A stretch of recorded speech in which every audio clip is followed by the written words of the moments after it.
Going on, ladies and gentlemen, the microphone messiah, Phillip Antoine, back for another installment of not just Complexx conversations, but the Coach's Lounge. This might be the final installment, episode 10. I couldn't have a better guest. He's the GOAT, in my opinion, when it comes to high school wrestling coaching. Ladies and gentlemen, Todd Rose. Big Todd, how you doing, brother? Good. Been a long year. It has, man. I haven't seen you since, NCS last year? Yeah, probably. Yeah, normally we'd be gearing up for it again right now. Yeah, right now would be postseason. Yeah, man, I miss it. We need to get back to normalcy, whatever normal may be, soon, very soon. Yeah, I've been bored without it. Back in my home state, they're going on with the postseason right now. They had a full high school season, and they're going into districts back in Pennsylvania. Yeah. I mean, there are ways to do it. We just, California has stricter laws and guidelines about it and whatever. But I mean, it's to keep everybody safe. So I mean, you can't really complain. Yeah, it's been tough. So I mean, we're just gonna jump right into it, man. We're gonna talk about your coaching experience, how you got into it. But I want to know, when did you start wrestling? Because in Pennsylvania, they start wrestling like at 5 or 6 years old, right? Yeah, that's pretty routine. I was a late bloomer. I started at 8, so okay. I was in 3rd grade when I first stepped on the mat. Okay, so I mean, it was a rough year or two. Was that something like your parents just put you in? Did you want to do it? How did that come about? My older brother was a grade ahead of me, and he joined. So I'm, next year, I want to do that. So I got into it, right after him, and it was a rough year or two before I really figured it out. Like, all new wrestlers, other kids had started at 5 or 6, and I was 8, and I was getting beat up.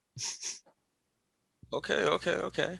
So, I mean, like, were you just getting ragdolled, like, face all on the mat, all that stuff? Or because, I mean, you've been known for your technique. Was there a little bit of that, like when you first did you start picking it up, or was it just all bad? I think it was all bad. I remember, but I remember it clicking.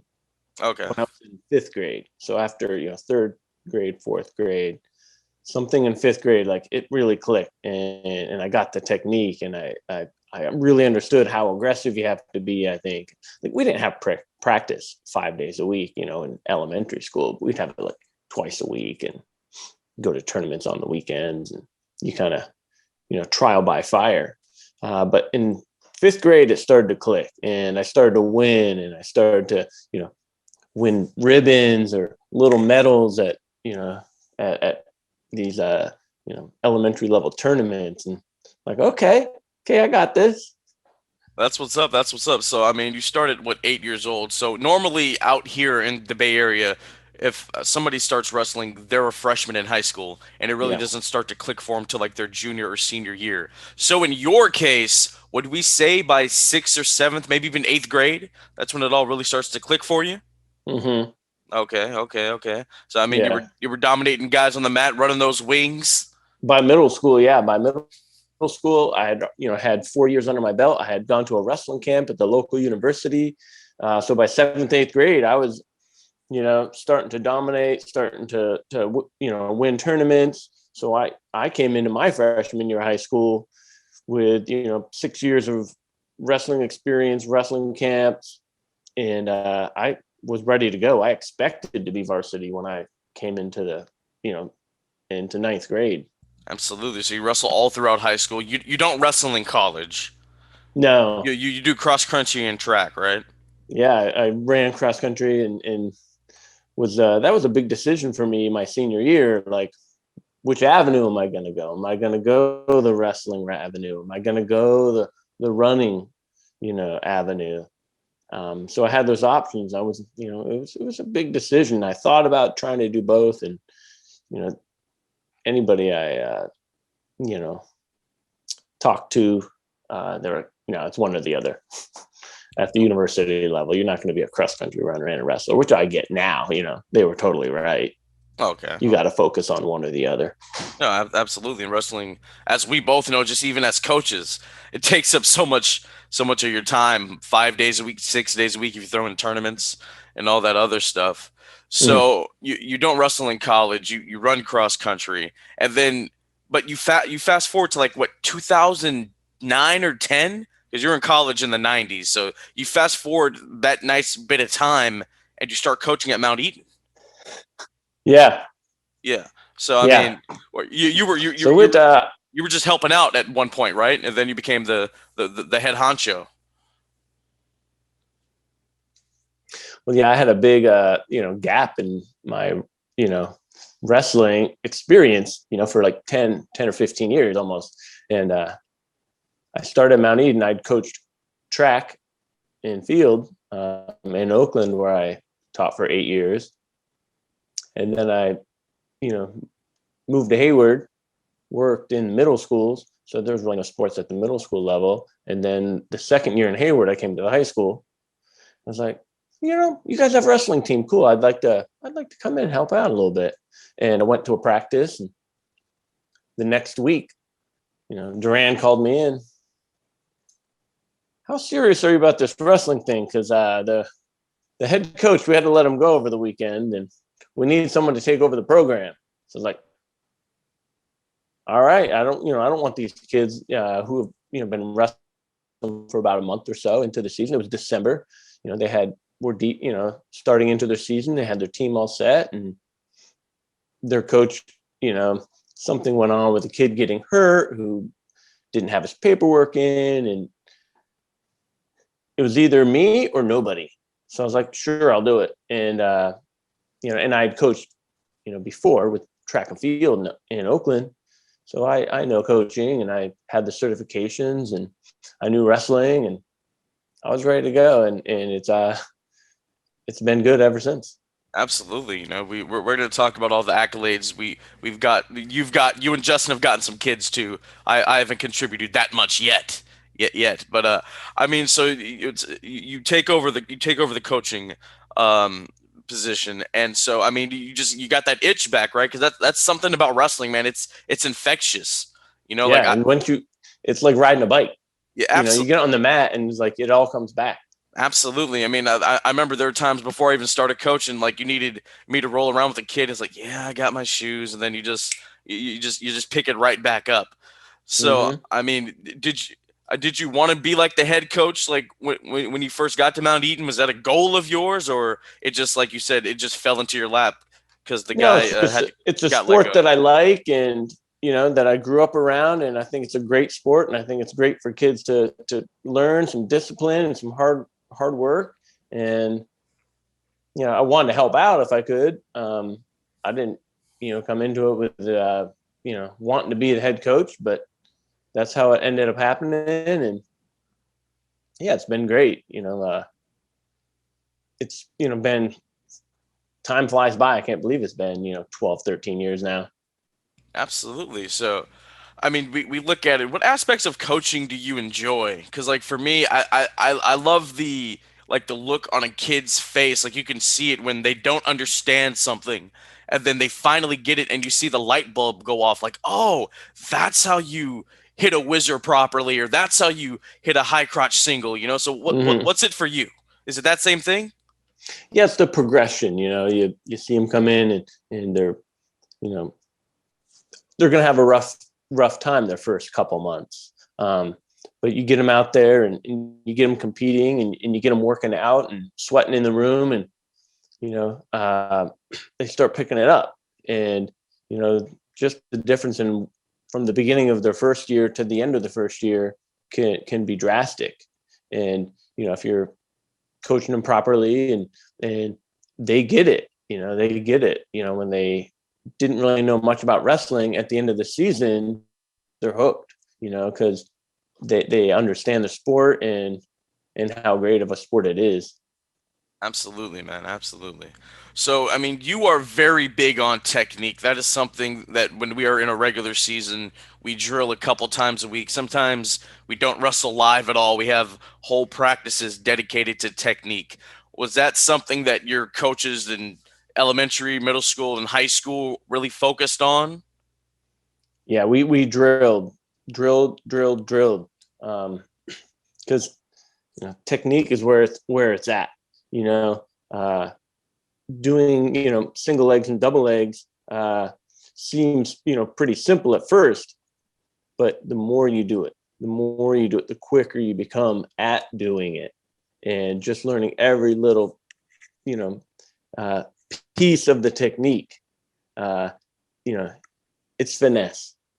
Absolutely, because I mean, we like in the room, like we're doing not just shooting singles and doubles, we're doing situational wrestling, Yeah, and that's where I sit back and I really just watch like you like just teach these kids to where like so okay we have how do I want to put this? I haven't seen wrestling in a while.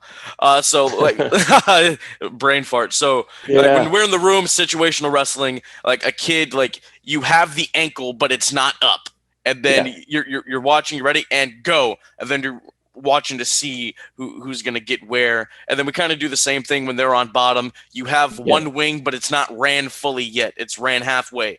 Go, and I've talked to some of the kids over the years who that everybody loves live wrestling. I love that when I was wrestling there. It's fun, it's exciting, but the situational, it's so integral, it's so important to the sport because you can get in these situations in a match and it can make or break you. You could yes, you could go to you could be a league champion if you get out of that predicament or whatever. I mean, all that technique and situational wrestling. That's why we've had a plethora of league champions. That's why Andres and Michi were able to go to state because not just of the drilling and the conditioning that Justin puts in, but all that technique and all that situational wrestling. It pays off, and definitely. I think the kids they're just too young to see it at the time, because even me, like looking back and me stepping in the coaching role now with you guys, I'm like, okay, I get it. I understand why we had to do that.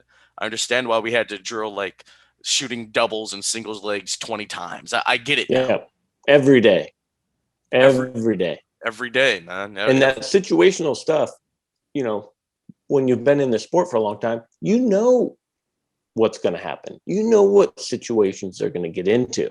And it works offense and defense. So, you're with your partner and he's got the single. He's deep in on the single. Okay. So he's got to finish it. But you, as his partner, well, you can work on your defense now, and, you go for 10, 15 seconds. It doesn't beat you up either. That's the other nice thing about the situational stuff is you're working offense, you're working defense. It's not gonna, no one's gonna get injured and get, beat up from. You can't wrestle live, for 2 hours every single day. That's not gonna do anything. Yeah, I mean the short intervals they're nice. They get them started a little bit, but then we pull it back. Like, Mm-hmm. all right, now we're gonna move on to this. You know what I'm saying?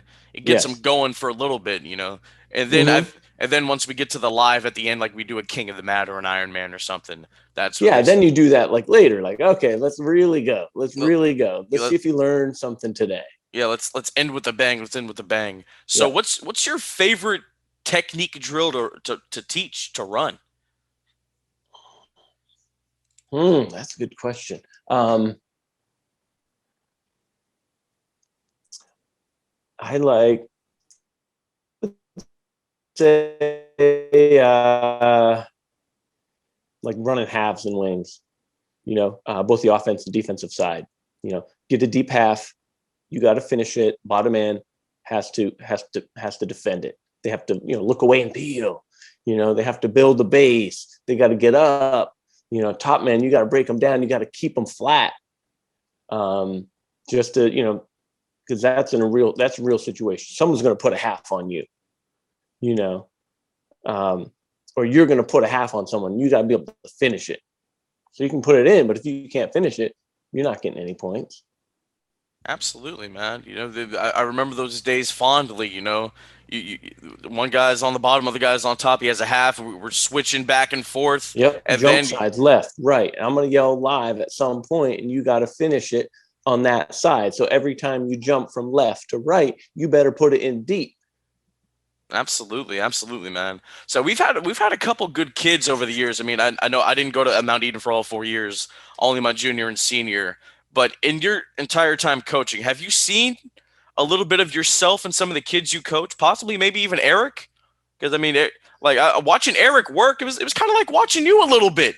Yeah, I definitely see a lot of me in him, because he took an academic approach to the sport kind of from his first year, knowing that it is about technique. It's we he built a lot of muscle over the couple of years lifting weights too, but he knew it was about technique, and he studied the technique and really looked and watched. When he was in the stands at a tournament, he wasn't sleeping in the stands. He was watching the good wrestlers, like learning something from them. And okay, that's how I need to do it.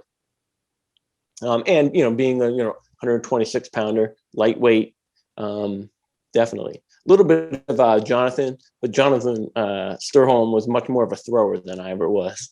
But Absolutely. When he's in town, we have him teach the kids how to throw. yeah, but I mean, but a lot of his other stuff, his neutral position, his shots, his bottom game, his top game. I definitely kind of took my style and because that's what I was good at, and kind of guided them in that fashion. Absolutely, man. I mean, you're known for the wings, the single or double. Have you had a kid that's just like a wing master? Mimi's very good at. She's tough on wings. Jonathan could run wings. Andres ran a good wing for a heavyweight. So, yeah, I like that Andres like surprised a lot of people as a heavyweight with some of his technique. Yeah, because he was normally just locking in master locks and whatnot, and trying to pin guys and power Yeah, so halves. that's like a heavyweight version of running wings, that master lock. Yeah, absolutely. Hey, that's the technique that you instilled in us, man. Yeah. Like he got versatile with it, and a lot of guys, because I remember like Tyner, he's a big thrower, like a big Mm-hmm. sagging head and arm guy. Like senior year, he started shooting. Yeah. It's just that constant Yeah. progression. Yeah. A And lot of kids are apprehensive the first year or two because their shots aren't good enough, and they end up getting stuck a lot. So they got to get over that, like, and just get better at it. But yeah, he didn't want to shoot because he knew if he wasn't good at it, he'd shoot. They'd stuff him, they'd put him front headlock, and get around for the 2 points.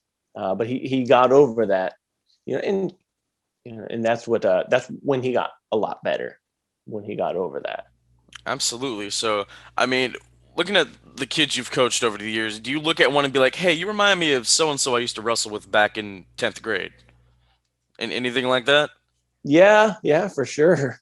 Um, let's see, like Andres was like a heavyweight that I wrestled with, through a couple of years of high school. Tyner was like a kid proper that was a football player, wrestler, baseball, just an athlete. And he was that 152 weight class. He was tough. He was quick. You didn't want you didn't want to get into a throwing match with him, for sure. And Cody, going back to the day, Cody Spurley, he was a hard worker. Really started to pick up some good technique. Reminded me of my friend Jake that I wrestled with all through like middle school and high school. Hitting ankle picks, and he ran a lot of like really nice halves and wings. So throw Cody some love, because he was one of the first kids that I really got to develop. Only over 2 years, but in 2 years he progressed a lot. Absolutely, man. Absolutely. So, I mean, you've coached so many kids over the years. A lot of them have been like in the same class, all 4 years and whatnot. Now, I want to talk to you about these crowning moments. So, we've had so many league champions like Yason, John, Tyner, Andres. When Andres makes it to state, what's going through your mind? Um, I mean, that was a goal that was a multi-year goal that we were planning, for him, because we saw the talent in him, and the progression was there. And his senior year, like, that was going to be it. And I was, this close to state myself. I never made it. So getting him to state was, a big thing. Like I got to state almost, kind of feeling. Yeah, because I mean, like up when he goes to state, there was like a 10-year drought, right? Like no kid had made it to state in like 10 years for the wrestling program. I think at least, yeah. Yeah. And needed. Yes, I mean he goes and that's just Yeah, like it was pretty big. he was in the room all 4 years. You guys got to mold him into something. And Yeah. Justin and I were talking about this yesterday. The kind of mindset and the dedication to working out Andres has now, if he had had that back then, oh, would have been state couple times. Yeah. A couple Yeah. times. He'd have been there. I mean, he was pretty close in junior year. But his senior year, yeah, I mean, he got to state, but state's tough. California State's big. It's a big meet. You got 40-man brackets with every kid deserves to be there. So yeah, I was proud. I know Justin and I were both, we were giddy, when we knew we were going to state that year. So it was something special for all three of us, really. Absolutely, man. That's the crowning achievement. You get a kid to state, you're like, okay, we did a good job here. I mean, even like making it to league and placing there, that's awesome. But like, and placing it NCS, but like, I mean, that's state. Like to me, that's the goal. Yeah. Like we're in the room for 3.5 to 4 months for this very purpose. So we can Mm-hmm. take that trip to Bakersfield. You know what I mean? Now let's talk about the development of the girls program. Justin's really taken that on when he recruited Michi back when she was in 8th grade. She Mm-hmm. went she went to state twice. That was big. First girl in the history of Yeah. the school to do so. So she's a legend. She's going on the wall whenever we get that redone. Yep. So I mean, how have you felt about our development of the girls program? Because we, like you said, Mimi, like she's picked it up. Like the attitude and the mentality changed Yeah. that past season, and she just started getting serious with it. And we've had other girls like Eliza, like she was a freshman. I felt Mm-hmm. like if she sticks with it, once all this BS is over, I feel like she can be something. Same with Yeah. Elizabeth and whatnot. So what's your thoughts on the girls program? Well, yeah, that was something that was new to me, and I didn't realize, how big it was. I knew there were some girls out there that wrestled. I didn't know they had the whole, own NCS and whole state tournament. So like understanding like that, it's big. It's big in California. Like, okay, because I didn't even really at first even think of recruiting, you know, girls. Um, but then I had a couple girls, and we're like, there's an NCS. Oh, okay. Let's go check this out. And then the NCS girls tournament, I'm like, oh, these girls can wrestle. Okay. I mean, we need to take another look at this. We need to start really recruiting this girls program. Absolutely, And, because and it's, it's, you can start with a ninth grader in 4 years and make them like, you can make them very good. You can make them go, ready for state. Like, I mean, we did it with Andreas in the boys program. It's so much harder because a lot of these kids from the Central Valley, they do it like they do on the East Coast. They're starting in middle school, junior high latest. So to come start in ninth grade and think you're going to win a state championship is unheard of. I mean, that's not going to happen. You can get to state, like you said, it's the goal. And like Tyner, he got pretty good in 4 years. He didn't quite get to state. He was, he wrestled deep into NCS. He got pretty good, but then he went to college and can keep progressing. And you can do that. You can catch up, and that's what I learned. Even when I started kind of late, champion from Arizona State. I don't think he started until ninth grade. But if you wrestle all through high school and you work hard and you work on technique and you go to the camps and you wrestle into college, you got 4, probably 5 more years if you redshirt. Now you're 9 years into your wrestling career, and Anthony Robles proved that you can catch up absolutely, to man. these kids who started when they were really young, and because a lot of times they burn out. No, yeah, absolutely. Because I mean, wrestling, like Oh, you I'm losing never. nothing, Phil. No, wrestling, you never stop learning. That's what I want to get at. Like I'm still Yeah. learning. I'm still new to the coaching thing. I've had like 3 seasons with you guys, and Yeah, I'm still. I've learned a lot in the last 10 years myself. There's been changes. There's new moves, and I learned real quick that some of the stuff I used to do is now illegal. Yeah, like what's that move that oh my God, that Eric got pretty good at? Was it like the like a windmill or something? Oh, the Win Dixie. Yes, the wind that were Yeah. So yeah. I think that's a cool move that, catches people off guard. But, I used to do chin drop all the time, and you're not allowed to do that anymore. You're not allowed to figure for the head either. Yeah, I was just And, about to say that. You're so, not allowed to do that. yeah. But, I mean, Yeah. My first year, I was like, I taught these kids these moves, and the first tournament, they're hitting these moves, and the ref's like, that's illegal. I'm like, what are you talking about? I'm like, oh, yeah, I've been out for about, 12 or 13 years. yeah, yeah. I mean, but like I was talking about, our women's program is it's really developed, and like going to some of those tournaments and watching those girls, hey, some of those matches are better than the guys, man. Like Yeah. they are badass. It's intense. I Mm-hmm. love it. They're feisty, and Yeah. that's what you want. You want that kind of good energy. Yeah. They're So just as quick. They're just as quick and just as technical. I mean, it's even part. I'm glad that they have their own tournament, though. They should have their own platform.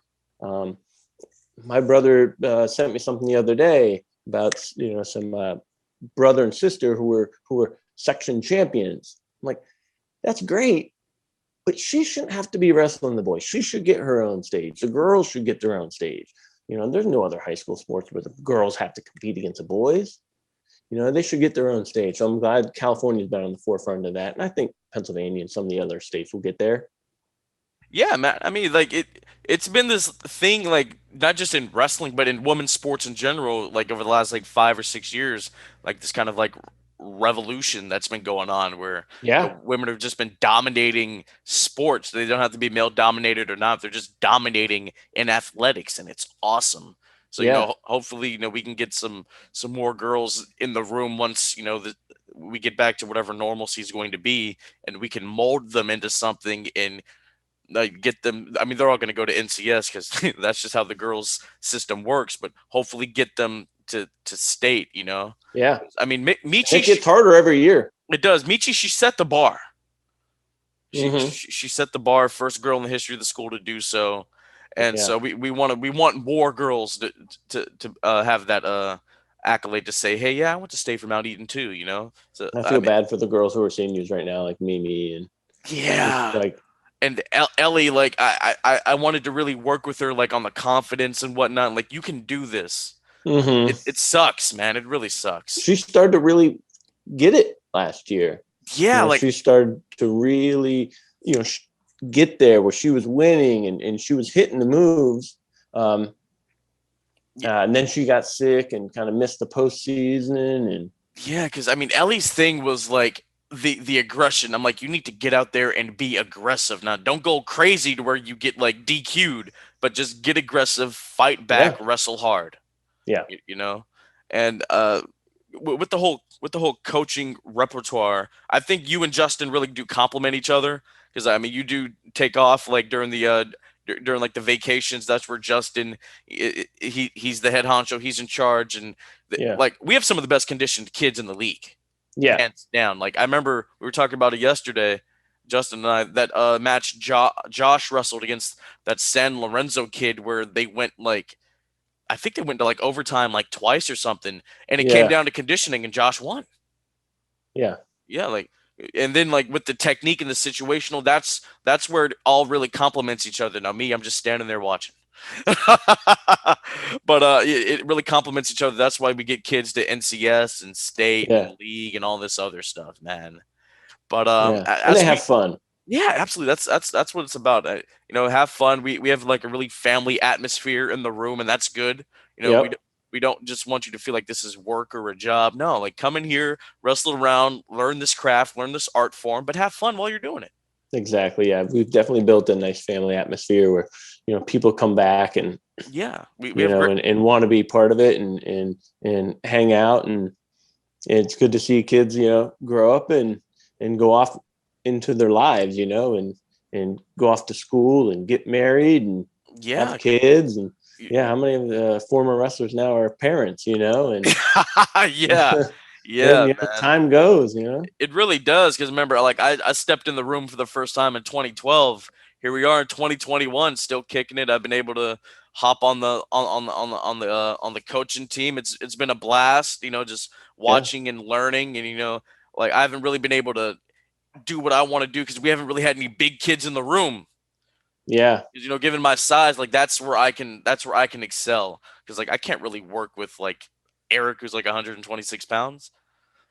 Like I could wrestle him, Yeah. Yeah. sure, but it's Yeah. not really gonna benefit him. But like if we get a kid that's like 230, I'm like, okay, I can work with him. We can do something. We can make something happen.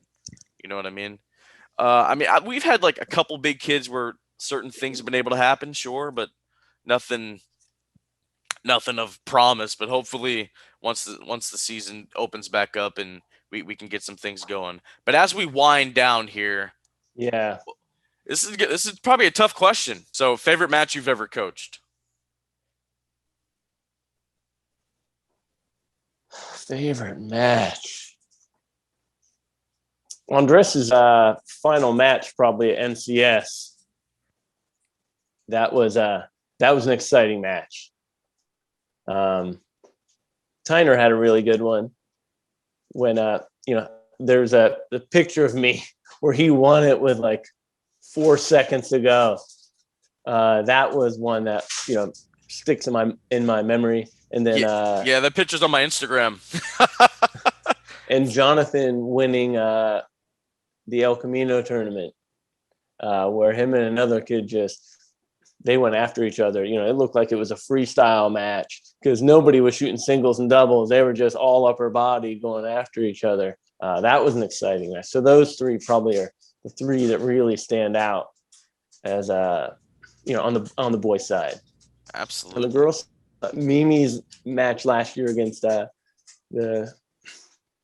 Liberty girl, who was the number 1 seed, where she was just worked her for 2 periods, and then I think just got nervous. That was that first period was just flawless wrestling on her part.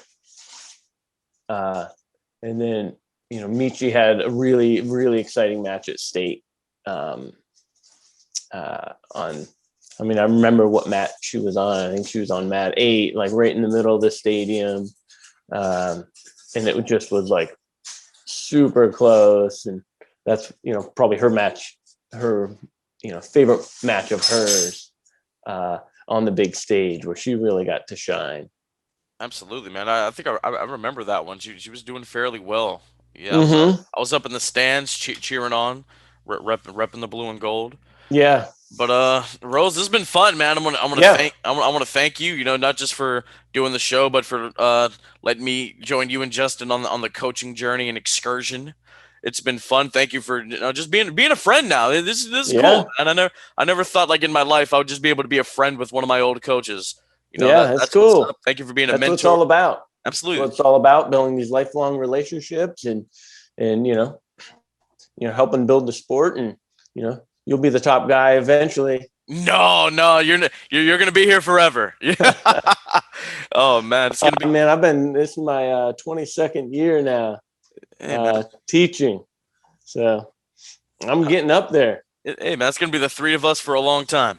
Mm-hmm. At least 5 more years, at least. I hope we have some type of athletics this year. Something we need it. It seems like there's some stuff going on at the state level where they're trying to get kids back into sports. So there's like been a push. So I'm getting my vaccine today. So I get my first shot at 5:30. So there we go. There we go. Yeah, I'll be 50% there, and then in another month. So that's the first step to getting back. So getting everybody safe and hopefully getting the schools open back up, and maybe we get May. Maybe we get a May wrestling season. Who knows? I'll be there. I'm not going to discount anything. If they're going to give us 4 weeks of wrestling, we're going to take it. Absolutely. I will be there, help out however I can. Thank you so much, man. Thank you for being a mentor. Thank you for the life lessons. Yeah, no I should problem, have man. listened to some of them when I was younger. That's how you grow. That's how Yeah, you grow. absolutely. Sometimes you make mistakes. Absolutely. Todd Right on. Rose, thank you, man. It's been a pleasure. Thanks for having me. All right.